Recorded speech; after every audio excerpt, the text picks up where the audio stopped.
Hey guys, Kerala to Manali Part 1. Trivandrum to Delhi ഞങ്ങൾ Kerala SF എക്സ്പ്രസ്സിലായിരുന്നു പോയത്. 3 AC കോച്ചാണ് book ചെയ്തത്. അതേപോലെ ഞങ്ങൾക്ക് സൈഡ് അപ്പറും സൈഡ് ലോവറുമാണ് കിട്ടിയത്. അതുകൊണ്ട് തന്നെ ട്രാവൽ അത്യാവശ്യം നല്ല സുഖമായിരുന്നു. ഫുഡിനെ പറ്റിയായിരുന്നു ഞങ്ങൾ ഏറ്റവും കൂടുതൽ ആദ്യമേ ടെൻഷൻ അടിച്ചിരുന്നത്. ട്രെയിനിൽ നിന്ന് മേടിച്ച് കഴിക്കുന്നതിനോട് അത്ര വലിയ താല്പര്യമൊന്നും ഉണ്ടായിരുന്നില്ല.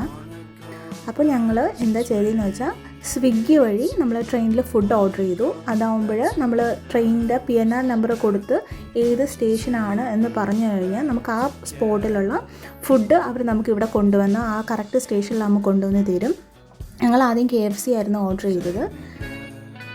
ഓൾമോസ്റ്റ് 2 days കൂടുതൽ ഞങ്ങൾക്ക് എടുത്തായിരുന്നു ഡൽഹി വരെ എത്താനായിട്ട്.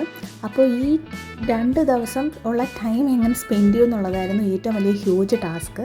അപ്പോൾ ഞങ്ങൾ സിനിമ കണ്ടും പിന്നെ കാർഡ് കളിച്ചും അങ്ങനെയൊക്കെ കുറേ ടൈമൊക്കെ സ്പെൻഡ് ചെയ്തു.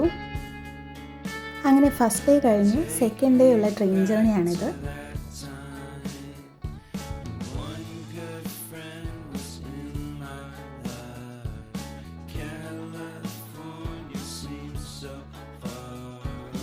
സെക്കൻഡ് ഡേ ഞങ്ങൾ ബ്രേക്ക്ഫാസ്റ്റ് ഓർഡർ ചെയ്തത് സ്വിഗ്ഗി വഴി ആന്ധ്രയിലെ ഒരു സ്റ്റോപ്പിൽ നിന്നായിരുന്നു. പറയാതിരിക്കാൻ പറ്റത്തില്ല, സൂപ്പർ ഫുഡായിരുന്നു.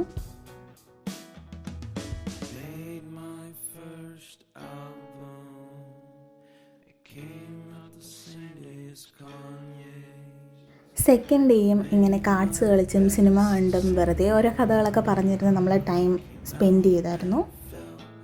അങ്ങനെ തേർഡ് ഡേ ആയി.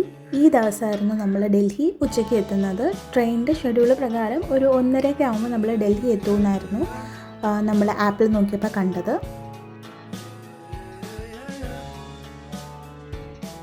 അങ്ങനെ ഞങ്ങൾ ഡൽഹി എത്തി. ഇവിടെ നിന്ന് നേരെ സരോജിനി മാർക്കറ്റായിരുന്നു ഞങ്ങളുടെ പ്ലാൻ. ഞങ്ങൾക്ക് കുറച്ച് വിൻ്റർ ക്ലോത്ത്സൊക്കെ മേടിക്കാനുണ്ടായിരുന്നു.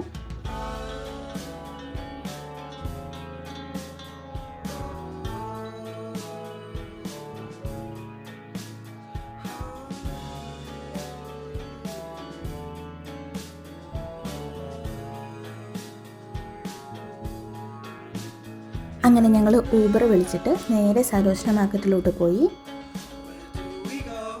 ഫസ്റ്റ് ടൈമൊക്കെയാണ് നമ്മൾ ഡൽഹി വിസിറ്റ് ചെയ്യുന്നതെങ്കിൽ നമുക്ക് എവിടെയെങ്കിലുമൊക്കെ പോകുന്നതെങ്കിൽ ഏറ്റവും ബെസ്റ്റ് നമ്മൾ ഊബറോ ഓലയോ അങ്ങനെ എന്തെങ്കിലും ബുക്ക് ചെയ്യുന്നതാണ്. കാരണം നമ്മൾ ഇപ്പോൾ റെയിൽവേ സ്റ്റേഷനിലാണെങ്കിലും എയർപോർട്ടിലാണെങ്കിലും എപ്പോഴും പുറത്തിറങ്ങിയാലും ഒരുപാട് ലോക്കലായിട്ടുള്ള ഓട്ടോ ഡ്രൈവേഴ്സും ടാക്സി ഡ്രൈവേഴ്സും ഒക്കെ കാണും.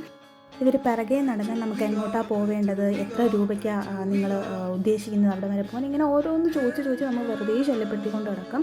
എങ്ങാനും നമ്മൾ കയറി കഴിഞ്ഞാൽ പോലും മെയിൻ ഇഷ്യൂ എന്ന് വെച്ചാൽ ഇവർ പല റൂട്ടിൽ കൂടെയും കറക്കി കൊണ്ടുപോയിട്ട് നല്ല റേറ്റ് മേടിക്കാനുള്ള ചാൻസ് കൂടുതലാണ്. സോ ഏറ്റവും ബെസ്റ്റ് എന്ന് പറയുന്നത് ഓലയോ ഊബറോ ബുക്ക് ചെയ്ത് പോകുന്നതായിരിക്കും. ഡൽഹി എന്ന് പറയുന്നത് ഒരു വളരെ മനോഹരമായിട്ടൊരു സിറ്റിയാണ്. പക്ഷേ ഏറ്റവും വലിയ ഇഷ്യൂ എന്ന് വെച്ചാൽ അവിടുത്തെ ട്രാഫിക്കാണ്. അങ്ങനെ സരോജിനി മാർക്കറ്റിൽ നിന്ന് ആവശ്യമുള്ള സാധനങ്ങളെല്ലാം മേടിച്ചിട്ട് നേരെ ഞങ്ങൾ മജ്നു കാ തിലക്കിൽ വന്നു. അവിടെ നിന്നായിരുന്നു ഞങ്ങളുടെ പാക്കേജ് സ്റ്റാർട്ട് ചെയ്യുന്നത്.